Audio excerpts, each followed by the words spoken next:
Welcome to today's Explainer. We're uncovering one of the absolute highest stakes covert naval chess matches in modern history.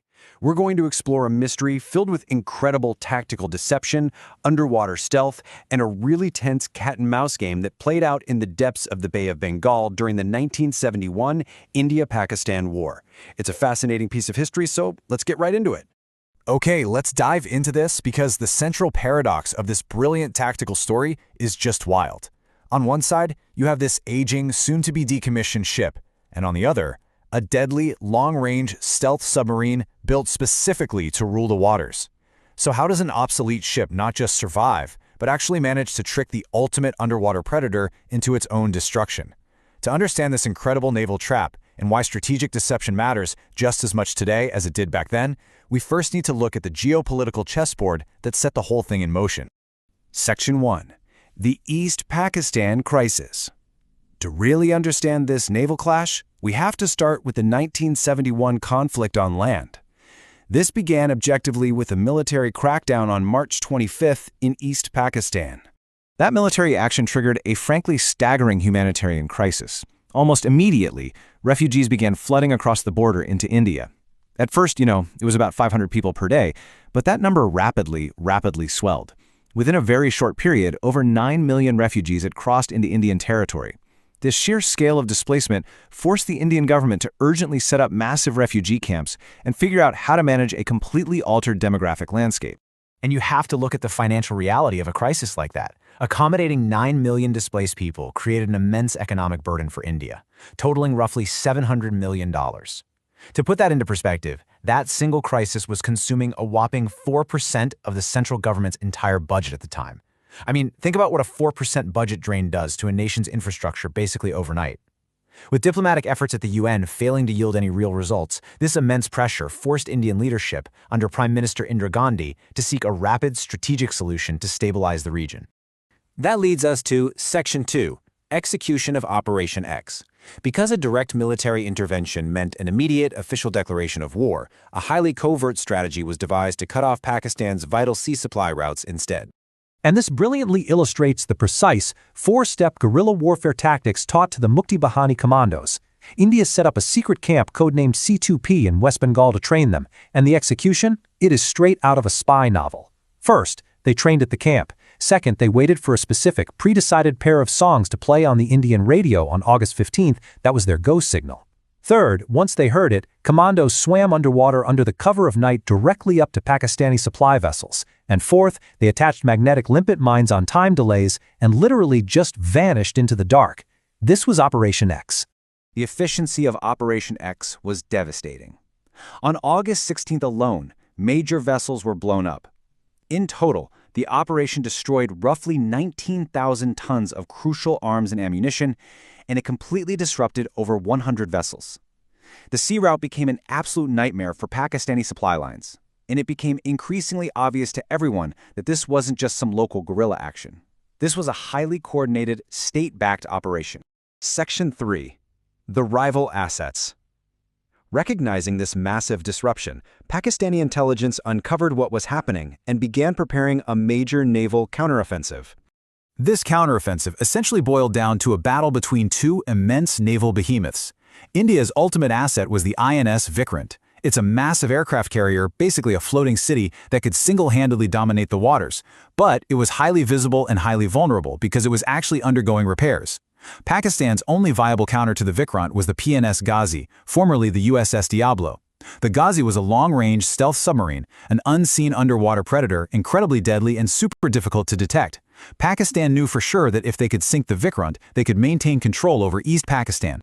Section 4. The Threat of PNS Ghazi. To actually find their target, Pakistani intelligence pulled a very clever move. Aided by a Western aircraft's fake emergency landing in Madras, they covertly gathered coordinates for the Vikrant. Let's move to and see how this builds into a really tense timeline. Under the command of Captain Zafar Muhammad Khan, the PNS Ghazi departed on November 14th, staying about 400 nautical miles off the Indian coast just to avoid detection. By November 16th, Indian intelligence actually began tracking these short, encrypted radio bursts sent by the sub. Fast forward to November 19th, and the Ghazi reaches Trincomalee in Sri Lanka for a vital refuel after traveling a staggering 2,200 nautical miles. It was right at this point, out in the open waters, that Captain Zafar opened his highly classified Open at High Seas sealed orders. The exact tactical stakes were laid bare. Task number 1. Sail to Madras and sink the INS Vikrant. Task number 2, if sinking the Vikrant just isn't possible, travel to the Visakhapatnam port and lay a deadly field of underwater mines to cripple the Indian Navy. Section 5. The Decoy Strategy. Knowing they were being hunted, Indian intelligence intercepted the plans and secretly moved the INS Vikrant away from Madras to a hidden location codenamed Port X-Ray. But listen, just hiding the Vikrant wasn't going to be enough. They needed to actively neutralize the Ghazi. So Vice Admiral N. Krishnan devised an absolute masterclass in deception to lure the submarine away from Madras and into the heavily defended Visakhapatnam port instead. His tactics were incredibly audacious. They broadcasted heavy radio signals mimicking an aircraft carrier right from Visakhapatnam.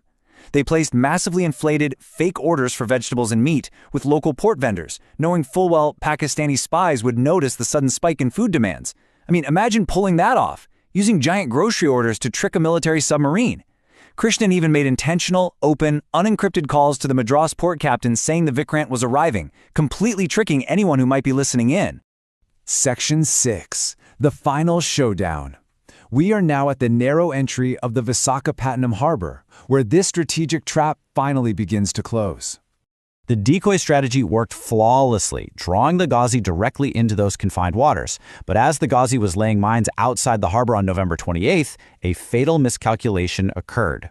Through their periscope, the crew spotted an incoming ship, the INS Magar. Fearing an imminent collision, the massive 2,400-ton submarine executed an emergency dive. But here's the thing, the harbor was only about 15 meters deep. Let that sink in. A massive, huge submarine emergency diving in just 15 meters of water.